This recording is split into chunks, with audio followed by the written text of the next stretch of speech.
Bonjour à tous et tous, Damien Le Gallois, je suis, cardiologue au CHU de Caen et j'ai le plaisir de modérer cette nouvelle session de bibliose en compagnie, du docteur F. Cariou, de Toulouse et du docteur Elena Galli de Rennes.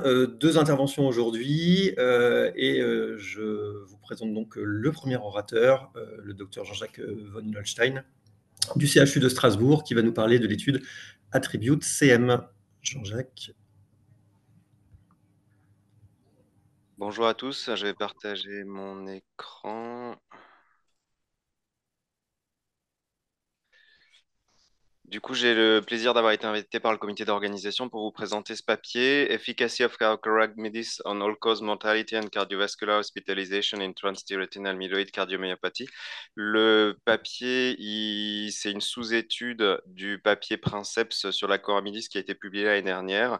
L'introduction, c'est que la cardiomyopathie amyloïde, c'est une maladie relativement fréquente. On estime aux alentours de 10 à 15% des patients qui ont une insuffisance cardiaque à FEVG préservée et la pathologie est pour l'instant sous-diagnostiquée, même si on fait des progrès. Et la maladie est responsable d'une altération de la qualité de vie des patients, d'une part par l'insuffisance cardiaque, mais aussi par les autres atteintes d'organes, et avec des hospitalisations à répétition et une mortalité prématurée. La coramidis, c'est un nouveau stabilisateur de la transthyrétine par voie orale qui a été designé en s'inspirant d'un variant génétique de la transthyrétine qui a un effet stabilisateur avec une variation de la tréonine en 139 par une méthionine.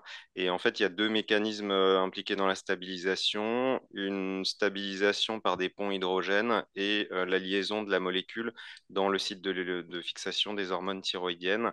Et dans ce qui a été démontré sur des travaux in vitro et ex vivo, il y a une stabilisation extrêmement importante des tétramères de transthyrétine à plus de 90%, ce qui est mieux que ce qui avait été démontré avec le tafamidis. Et dans les études comparatives, le tafamidis, c'est une stabilisation d'à peu près 50%. Le design de l'étude Attribute, c'était une étude de phase 3 randomisée multicentrique dans double aveugle, contrôlée contre placebo, qui avait inclus 632 malades. Et pour cette sous-étude, ils avaient préspécifié dans la méthodologie initiale pour avoir suffisamment de puissance pour analyser les résultats. Et ils ont exclu la sous-population des patients qui avaient un DFG en dessous de 30, ce qui fait qu'ils ont travaillé sur 611 patients. Les critères d'inclusion de l'étude initiale, c'était des hommes ou des femmes de 18 à 90 ans, avec une amylose cardiaque à transthyrétine documentée, que ce soit wild type ou génétique, avec des patients qui étaient en NYHA 1, 2, 3. Et les critères d'exclusion, c'était assez classique. C'était les syndromes coronariens aigus ou des revascularisations récentes, AVC ou accident vasculaire transitoire moins de 90 jours, les patients déjà transplantés cardiaques, les amyloses AL et les patients qui étaient traités par tafamidis au moment de l'inclusion. Et on ne pouvait pas introduire de tafamidis dans l'étude avant le 12e mois après la randomisation. Et le schéma de l'étude, il est présenté ici. Les patients étaient randomisés en 2 pour 1 entre l'acoramidis 800 mg en 2 prises ou le placebo. Et j'avais oublié les petits critères d'exclusion autres. Ils avaient exclu les patients qui avaient un NT-proBNP très élevé au-dessus de 8500.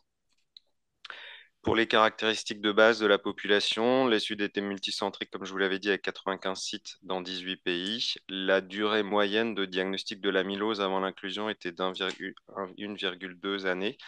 Les patients étaient plutôt âgés avec un âge médian de 77 ans, majoritairement des hommes pour 90%, d'ethnicité plutôt caucasienne pour 88%. Le type d'amylose, c'était pour 90% des amyloses à transthyrétine sénile. Sur le plan biologique, les patients étaient pour la majorité en classe NAC 1 pour 60% et 30% en NAC 2, avec un NT-proBNP médian aux alentours de 2300. Et en termes de stade de dyspnée à l'inclusion, les patients étaient pour la grande majorité de cette classe 2, avec 73% des patients et une dizaine de pourcents des patients qui étaient en classe 1. Le critère de jugement principal, c'était un critère combiné de mortalité toute cause et de premier épisode d'hospitalisation pour cause cardiaque. Là, dans ce deuxième critère d'hospitalisation, ils incluaient les hospitalisations et les consultations en urgence avec nécessité de diurétique, que ce soit sur un format consultation ou hôpital de jour. Et on voit qu'il y a une divergence assez rapide des courbes sur cette courbe de Kaplan-Meier avec une meilleure profil d'évolution des patients qui étaient sous acoramidis avec moins d'événements, un hasard ratio qui est à 0,64 et un petit p qui est significatif. La réduction de risque absolu entre les deux groupes était de 14,6%, ce qui permettait de calculer un nombre de patients à traiter pour éviter un événement sur 30 mois de 7 patients. Pour les critères de jugement secondaire, ils ont regardé les critères d'hospitalisation cardiovasculaire. On retrouve le même effet avec une divergence assez précoce aux alentours de 3 mois, avec un hasard ratio à 0,60 et un petit p significatif et un nombre de patients calculé à traiter pour éviter un événement de 5 par an sur une période de 30 mois. Ils ont regardé aussi le critère combiné mortalité, toute cause et épisode cardiovasculaire d'hospitalisation récurrent, c'est-à-dire qui tenait en compte des patients qui étaient hospitalisés plusieurs fois. Et là, ils retrouvaient une réduction de risque relatif de 40% sous traitement par acoramidis par rapport au placebo. Dans l'analyse de sous-groupes, l'effet du traitement était bien homogène dans tous les sous-groupes, que ce soit en fonction de l'âge, le type génétique ou sauvage de l'amylose à transthyrétine, les NT-proBNP en dessous, au-dessus de 3000, en fonction de la fonction rénale, enfin, c'était vraiment homogène dans tous les sous-groupes. Dans le papier, ils décrivent aussi le traitement par acoramidis, l'association bien sûr de tafamidis, parce qu'il y a des patients qui ont bénéficié de l'introduction, et l'évolution des traitements de l'insuffisance cardiaque chez les patients. L'exposition moyenne du traitement, elle était de quasiment toute la durée de l'étude. Il faisait 30 mois de période de traitement, et effectivement, on arrive à peu près 30 mois de traitement pour les patients. Les patients qui ont une initiation de tafamidis pendant l'étude, il y en a 15% dans le groupe acoramidis, 23% dans le groupe placebo, avec une durée médiane de traitement par tafamidis pendant l'étude de 17,8 mois dans le groupe acoramidis et de 16 mois dans le groupe placebo. Et pour les traitements à visée insuffisance cardiaque, les patients étaient pour 34% dans les deux groupes traités par anti-aldostérone à l'inclusion. Et il y a 11% des patients qui ont bénéficié d'une introduction en cours d'étude dans le groupe acoramidis et 23% des patients dans le groupe placebo qui avaient besoin de l'introduction. Et pour les glyphosines, environ 2% des patients avaient le traitement à l'inclusion dans l'étude. Et au fur et à mesure de l'étude, il y a 8% des patients dans le groupe acoramidis qui ont bénéficié d'une introduction et 13% dans le groupe placebo. Sur le plan de la tolérance, pas de différence significative entre le placebo et l'acoramidis. La tolérance est plutôt bonne, avec peu de patients qui ont arrêté le traitement pour cause d'effets secondaires. Il y avait environ 10% par groupe. Et du coup, j'en arrive sur les éléments un peu de fin de ma présentation. Les forces de l'étude, c'est que ça nous permet d'avoir une étude randomisée sur une cohorte de patients récents avec une amylose, donc des patients qui sont diagnostiqués un petit peu plus tôt que ce qu'on avait dans l'étude du tafamidis qui remonte à quelques années, et des patients qui sont probablement un peu mieux traités en termes d'insuffisance cardiaque que ce qui était fait à l'époque, et du coup des patients qui ont un meilleur pronostic et une survie plus longue et pour lequel on aura plus de prise en charge, et c'est intéressant d'avoir cette étude. La limitation, les limites de l'étude, c'est qu'il y avait très peu de femmes et de gens d'origine afro-américaine, où il y a quand même des amyloses cardiaques, en particulier pour les patients afro-américains, et du coup on aura du mal à étendre les résultats à cette sous-population-là, comme il y a relativement peu de patients, donc il faudra peut-être faire des travaux complémentaires de ce côté-là. Voilà. Et du coup, j'en arrive à la conclusion. Le traitement par acoramidis a permis de démontrer une réduction de la mortalité toute cause, des hospitalisations pour insuffisance cardiaque, avec une divergence assez rapide des courbes entre les deux groupes placebo et traitement à partir de 3 mois. L'efficacité a été retrouvée sur différents critères de jugement, les hospitalisations, que ce soit la première hospitalisation, hospitalisation multiple et la mortalité, et avec un effet homogène dans les sous-groupes, avec un bon profil de sécurité du traitement. Et du coup, il y a l'étude se poursuit avec une phase en open label pour vérifier la tolérance et l'efficacité sur du plus long terme après la phase randomisée. Voilà. Du coup, je finis ma présentation là et je suis disponible pour vos questions. Merci beaucoup, Jean-Jacques, pour cette très belle présentation de cette étude très intéressante. C'est vrai qu'on est tenté de comparer au tafamidis qu'on a à disposition et on a l'impression qu'il n'y aurait pas d'alerte sur les réhospitalisations pour les patients sévères, notamment les NT-proBNP à plus de 3000, ce qui est plutôt connu chez les patients à qui on introduit le tafamidis. Donc, comment expliquer cette différence? Je ne sais pas il l'évoque dans la discussion. Ils l'évoquent pas et en fait, je pense qu'on peut pas conclure parce que comme ils ont exclu dans les critères d'inclusion les patients avec des NT-proBNP supérieurs à 8500, enfin, les patients Plutôt vraiment les sévère. plus sévères, ils sont complètement exclus de l'étude, que ce soit par le grade de dyspnée ou par le NT-proBNP. Donc, difficile de dire si c'est une différence d'efficacité vraiment ou si c'est juste que ces patients-là, ils n'étaient pas représentés parce que de mémoire, dans ATTRACT, il n'y avait pas de critères d'exclusion pour les NT-proBNP les plus élevés. Euh, je ne sais plus. Je, Et comment, je l'ai sous la main, je vais regarder, j'étais en train de le lire tout à l'heure justement pour regarder autre chose. Je vous redis.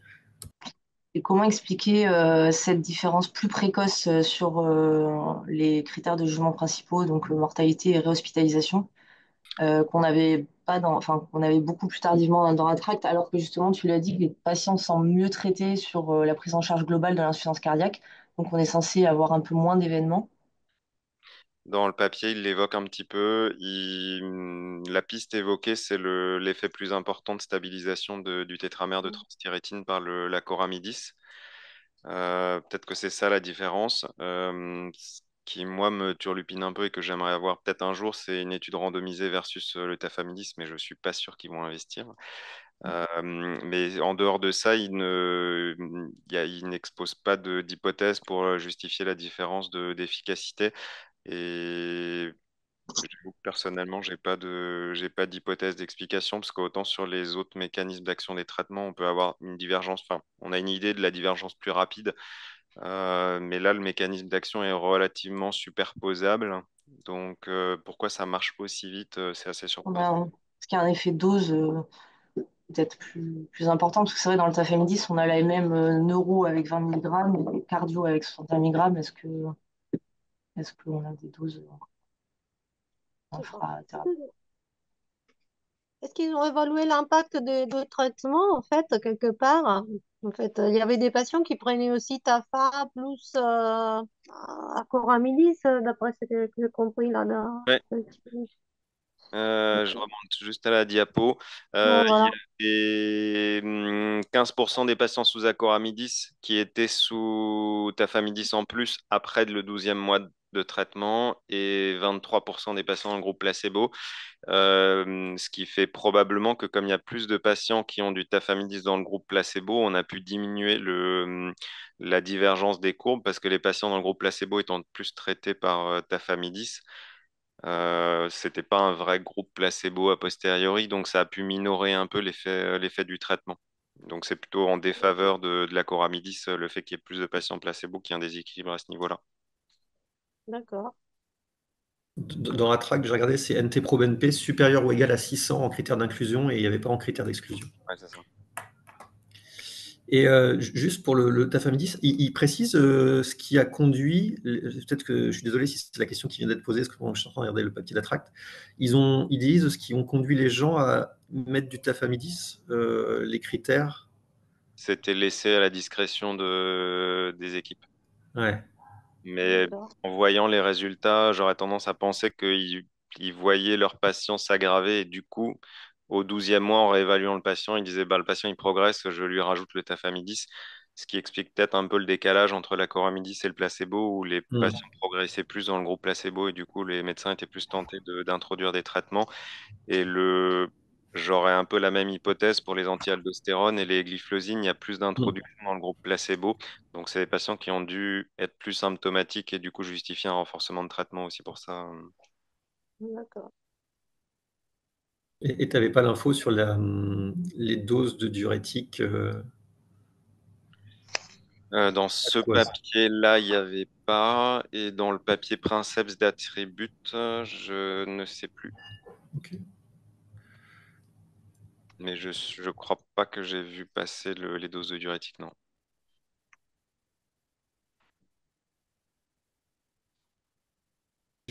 Si je peux me permettre, peut-être juste un commentaire. Dans l'étude, nous, on en a eu des patients enrôlés dans ce protocole-là. Puis effectivement, au début, au Canada, au moment où l'étude a commencé, on n'avait pas accès au tafamidis. Donc, évidemment, les patients étaient très intéressés à participer à ce genre de protocole.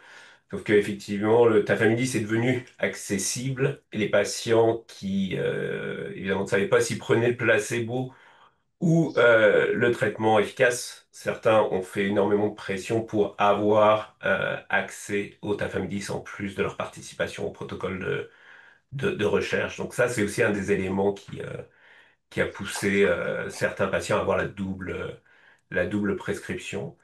Et, je ne sais pas comment en Europe se situe le tafamidis en termes de brevet de protection, mais par exemple, au Canada, on s'attend à ce que ça tombe, que ça devienne générique l'année prochaine.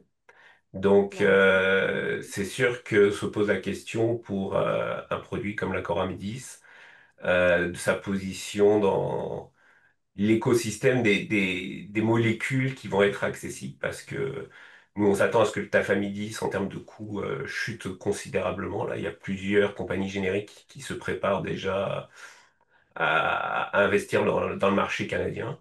Donc, ça va être intéressant de voir comment la Coramedis va essayer de se démarquer pour justifier son prix qui va nécessairement être plus élevé.